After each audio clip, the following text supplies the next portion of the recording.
Olá, meus irmãos, minhas irmãs, paz e bem para todos. Vamos dar continuidade ao nosso tema de Maria, a Mãe de Cristo. E hoje nós estamos com um tema propício para que nós possamos aprender um pouco numa ótica reformada, pós-reforma. Então convido a você nesse momento que reúne-se a nós nesse momento para a compreensão de Maria, Mãe de Cristo. Hoje nós vamos falar sobre a celebração de Maria na antiga tradição comum. Ou seja, nos primeiros séculos, a comunhão em Cristo incluía um forte senso de presença viva em Cristo. Ou seja, inclui essa presença em Jesus Cristo entre os santos e as santas como uma integral experiência espiritual das igrejas. Em meio às nuvens de testemunhas, a Mãe do Senhor foi vista assumindo na reflexão devocional. Ou seja, ela foi assumida como também uma reflexão devocional das igrejas como tradição comum. Ela teve um papel fundamental na redenção da humanidade, tais como na igreja, como na sociedade da época que ela vivia, com todas as mães e irmãos da igreja tradicional primitiva. Maria incluiu uma redenção da Eva como símbolo da igreja. Ou seja, a resposta do povo cristão em si, refletindo-se sobre esse tema, inclui expressões devocional tanto na oração privada quanto na pública.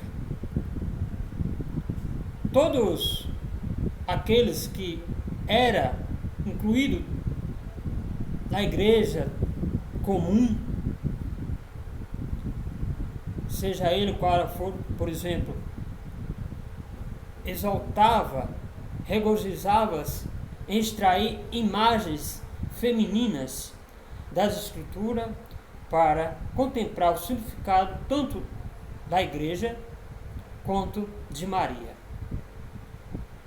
Alguns dos primeiros padres, como Justinus Mártir,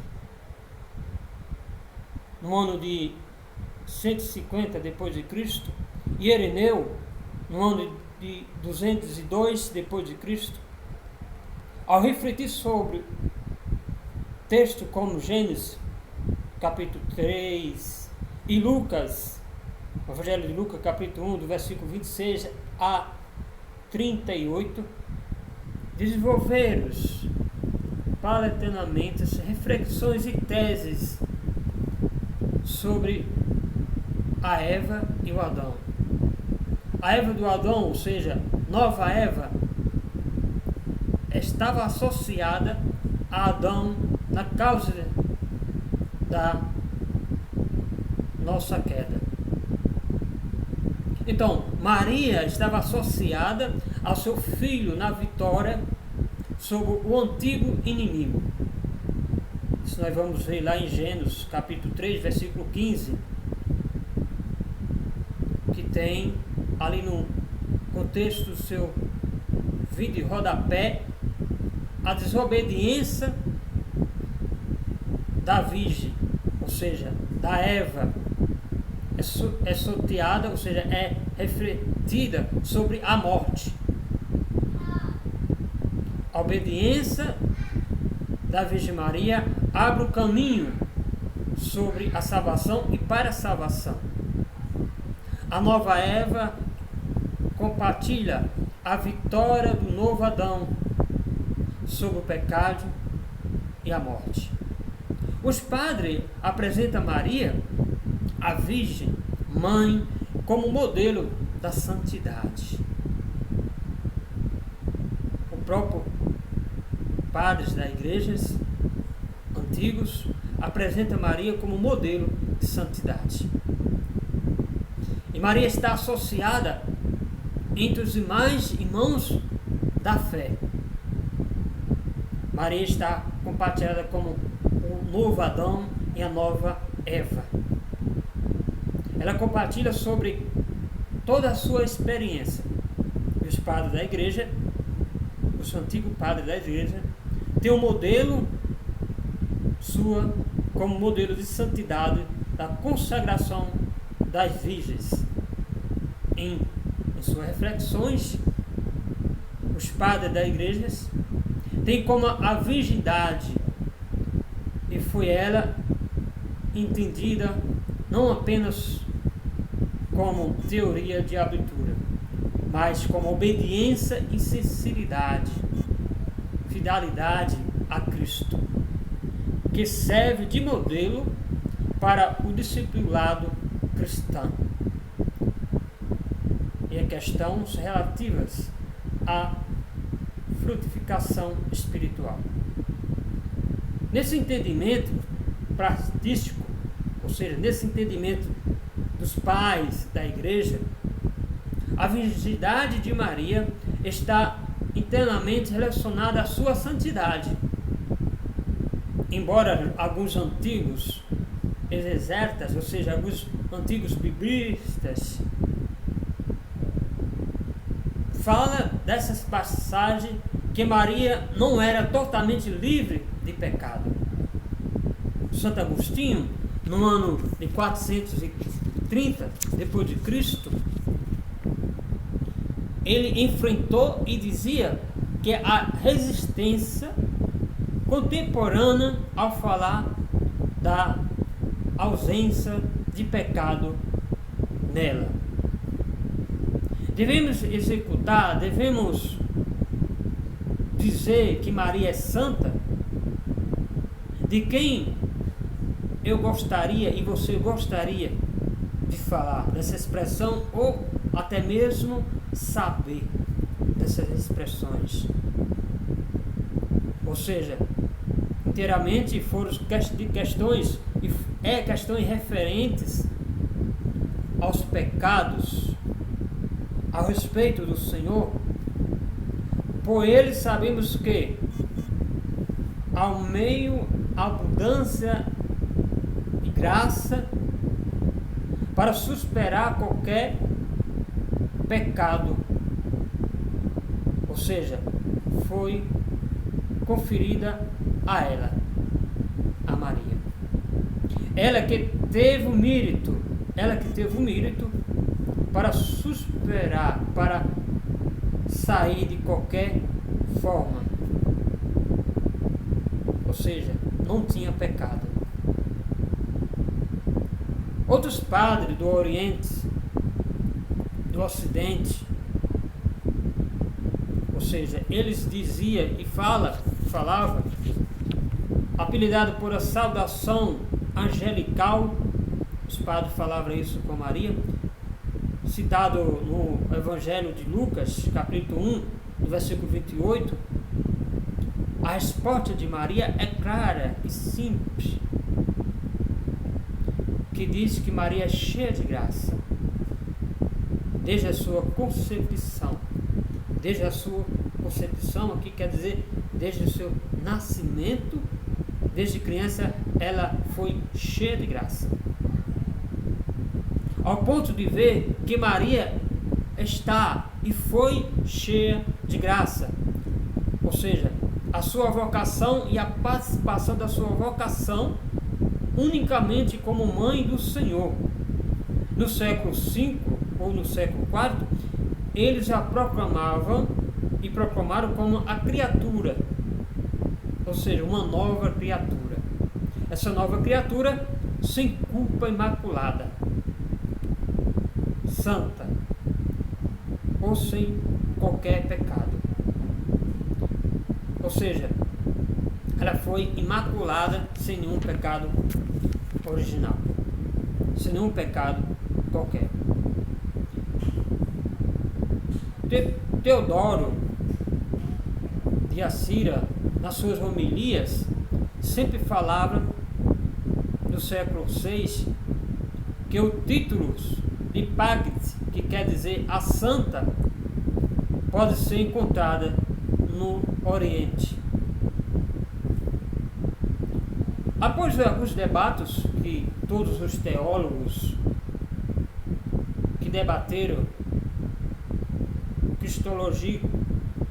a cristologia, ou seja, que debateram a Mariologia nos concílios de Efésios e na Calcedônia, a devoção de Maria floresceu cada vez mais, se estabeleceu, quando o Papa Imperador Leão, no ano 457 a 474, ordenou que o patriarca de Constantinopla exigisse esse título na oração eucarística para todo o Oriente. Por volta do século V e VI, a comemoração de Maria como Mãe de Deus tornou-se universal. Nas orações eucarísticas, no Oriente e no Ocidente, com exceção da Igreja Assíria do Oriente. Textos e imagens, poesias, músicas litúrgicas, como os acátitos, ou seja, como hinos de louvores e glória, provavelmente nos séculos já existiam escritos longos após o concílio de Calcedônia. Ainda cantava-se alguns relatos e falava da Igreja do Oriente, tudo isso sobre Maria. Uma tradição de oração e de súplica a Maria em louvor a ela foi, nesse modo, gradualmente estabelecida. Essa tradução foi associada desde o século V a VI, especialmente no Oriente, a pedidos de proteção. Mas depois do Concílio de Efésios, as igrejas, veja só, quando eu falo as igrejas, foram as igrejas cristãs do século V e VI, que passaram a se dedicar a Maria. Em seu louvor começaram a citar pela piedade popular e gradualmente adotadas pelas igrejas locais. Então todas as igrejas locais falavam de Maria e exprimiam uma liturgia sobre Maria. As celebrações popular estavam mais adente, ou seja, desde o mês da data 8 e 9 de novembro, nascimento, que era entre 8 de setembro, de agosto, espalharam as comemorações litúrgicas dos acontecimentos da vida do Senhor. Ou seja, foram extraídas tanto nas escrituras canônicas quanto nas narrativas apócrifas. A festa da concepção de Maria pode ser datada no final do século 6 e 5 e 4 e foi introduzida na Igreja do Ocidente, ou seja, na Igreja Ocidental, pelo sul da Inglaterra. No começo do século IX foi extraída uma nova devoção popular descrita no Pronto Evangelho de Tiago, datado do século II. e era semelhante à festa dominical da Anunciação e da festa existente da concepção de João Batista. A festa da Assunção de Maria pode ser datada e pode ser vista do século 4, 6 e 7, mas foi influenciada pelas narrativas literárias sobre o final da vida de Maria. Já amplamente em circulação no Ocidente, as mais variantes delas são os trânsitos, ou seja, o Marié. No Ocidente sempre comemorava e comemora as festas, era conhecida como Domissão, ou seja, era conhecida como Domissão da Morte, mas não incluía Maria de ter sido elevada ao céu. O que se enfatiza que Maria foi a simples mulher, mas descartava a possibilidade de sua morte, por ela não ter passado por a morte, assim como seu filho, por ela ser a mãe de Deus, ou a mãe de Cristo. Mas Maria foi a crença colocada da sua assunção, era fundamentada na promessa da ressurreição dos mortos, e é o reconhecimento da dignidade de Maria, somando a convicção de que aquele que deu a vida seria e estava associada à vitória do seu filho sobre a morte, como a glorificação do corpo dele, a igreja. Todo esse contexto, Maria era descrita entre os demais irmãos e pais da igreja, os patriarcas da igreja, ou seja, os pais da igreja. Sabemos que Maria tinha e teve um papel fundamental para aquela crença, para aquela comunidade circular da igreja. Nos períodos entre 102, no ano 400, até o ano 500, até ali na localidade da Inglaterra, começou a se formalizar-se a devoção de Maria. Para as igrejas cristãs do Oriente Médio, adotava esse critério, que Maria precisava entrar na liturgia eucarística. É tanto que hoje nós temos os missais romanos ou cristãs, exemplo desse, temos os ritos de várias igrejas do Ocidente, continente.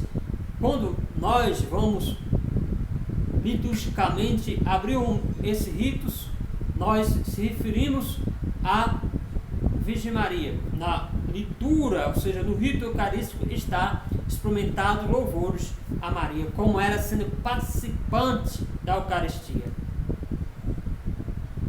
Então, irmãos e irmãs, a vida de Maria se tornou-se uma vida tradição, ou seja, o povo antigo já tinha uma liturgia eucarística, uma liturgia de louvor a essa mulher, assim como os santos da Bíblia. Não só Maria, os demais irmãos e irmãs, biblicamente, se você for lá de Gênesis, Apocalipse, você vai ver, você vai perceber que ali existia figura de testemunho de santos que caminhavam no seguimento em Cristo Jesus, ou seja, no Deus de Israel, no Deus de Jerusalém, que fazia os milagres. É tanto que Maria não fica de fora. Maria está dentro desse contexto bíblico. Maria, por ser uma mãe, ou seja, um filho que criou, que andou, experimentou o Messias, ou seja, o príncipe da paz, o Yeshua, que é Jesus Cristo, ela se torna a redentora não redentora que é de salvação, mas ela se torna a exclusiva, ou seja, ela se torna participando. Os cristãos do século IV, primeiro, 2, incluem Maria também como liturgicamente, para que todos os cristãos tenham essa devoção popular. Nós vimos hoje no continente da América que a devoção mariana é exageradamente grande, digo até assim, exageradamente grande. Tendo visto isso, houve uma grande expansão da mariologia no continente, ou seja, da América Latina. Tanto que você hoje, nas igrejas cristãs, ou seja, nas igrejas cristãs como a anglicana, como os velhos católicos, como outras igrejas da pós-reforma, os luteranos, tem uma admiração por a Mãe de Deus, não como a primeira, mas como uma testemunha, como uma santa. Para os romanos já é uma devoção já exponada, devoção mais popular, agregada a uma devoção sacralizada. Para as igrejas cristãs e tradicionais, gira Maria no seu papel litúrgico, mas como fosse uma testemunha e uma santa da Bíblia. Mas Maria tem e teve um papel fundamental para o seu povo, para as demais população daquela época. E para hoje, algumas igrejas cristãs e tradicionais, ela tem como Maria como um ponto, ou seja, como um sinal. Se discutia-se muito do século passado, século 1, 2 e 3, alguns santos como Agostinho e outros santos Ireneus, santos que tiveram os pais da igreja discutindo essa mariologia de Maria sobre a sua morte. Diz que Maria não passou por a morte. Outros dizem que Maria passou por a morte. Porém, Maria sendo filha, ou seja, Maria sendo mãe de Cristo, ela poderia não ter passado por a morte. Dizem alguns tradutores, alguns biblistas, ou até mesmo alguns livros próprios, que Maria foi assusta ao céu, ou seja, foi arrebatada ao céu. Nesse contexto teológico, temos a ideia, nós como igreja cristãs, que Maria ela teve uma plena graça, porque ela foi excluída. Se ela foi ou não arrebatada ao céu, porém ela está diante da sua testemunha como vivenciada como Adão e Eva, que ela foi porta da salvação, ela foi sacrário, ou seja, ela foi tabernáculo para que a salvação viesse através dela, não que ela seja a salvação, mas ela foi a luz da clareza, da graça continuada até o dia de hoje. Por isso que hoje algumas igrejas tradicionais comuns, particulares, tem como Maria, venera Maria como a graça, ou seja, ela é uma nova Eva que está dentro da tradução cristã. Irmãos e irmãs, esses são o nosso tema de hoje, como Maria dentro do contexto do Antigo, da tradução comum. Louvado seja nosso Senhor Jesus Cristo, para sempre seja louvado.